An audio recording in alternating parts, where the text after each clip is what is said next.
Hey there, Tip Tuesday. So this is the second week that we're going to be talking about the recall. I want you loaded up and ready for the 14th. We talked about last week how nobody's running against Gavi, but there are people that are running to finish out his term. That's key. Before I get into the candidates, we all have high hopes for the person that's going to fill the rest of Gavi's term.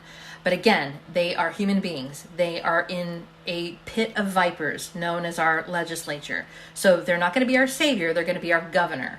But they are going to be able to make, hopefully, really big changes, really dramatic changes that our state needs.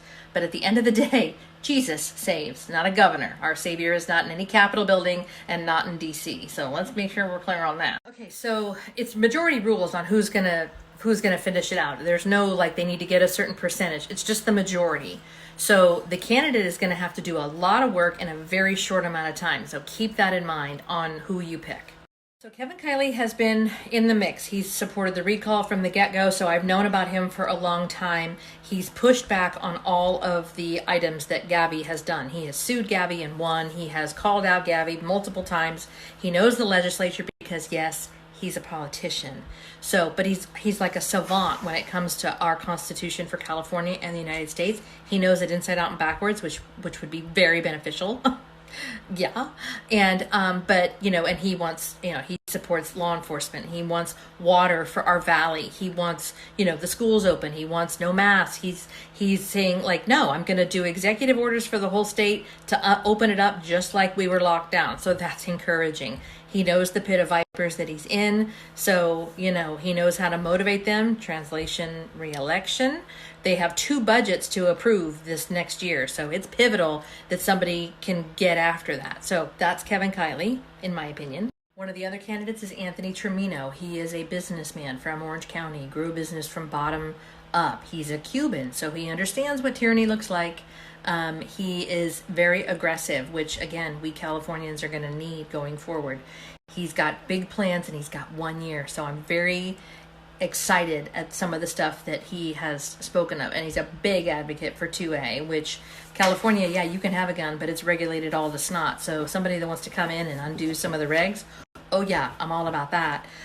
He has going to only have a very small amount of time to make a lot of headway, and I think the legislature could work against him, and I'm worried for him for that. I have no doubt about his ability. He's a man of God. He's a family man, so he gets all the crap that the kids have had to go through. So he gets a lot of it firsthand that maybe some of the other candidates don't. But boy, oh boy, all eyes on him, that's for sure. Another candidate, fellow YouTuber, Kevin Paffrath. He's Meet Kevin on YouTube, and also very aggressive businessman, has a young family, and he wants to stay here. He's got a huge real estate portfolio. He didn't want to move it to another state. He's got a very aggressive and a very smart plan for the homeless. I really, really like him. I'm not staying party. I'm going for who's going to help California the biggest and the best in a very small amount of time. He just has a lot of really big plans. He calls himself a JFK Democrat, which I don't even know if a lot of his base know a lot about JFK, but JFK, if you know, is kind of a middle of the road. He would probably be a conservative if he were alive today, but he's a Democrat who's pro 2A, so, we gotta love that. So yeah, Kevin Paffrath is another one. And the final candidate that I'm going to share that I am still vetting is Larry Elder, a black conservative businessman, very successful, would be fun to watch, flip the script on the state of California. I don't know that that's a reason to vote for somebody, but it's still definitely noteworthy. I really love that he supports law enforcement up and down the state, all of this defund the police crap. He's wanting to shut that down. Still vetting him on the mask situation, as far as, making it a statewide removal, executive order versus a county. I know that he has a plan for the homeless. So I'm still vetting him, to be honest. I know a lot of you guys have decided, but September 14th, we get to decide for real who's going to do some serious repair work in roughly a year. So do your homework. That's what I've got for you this week.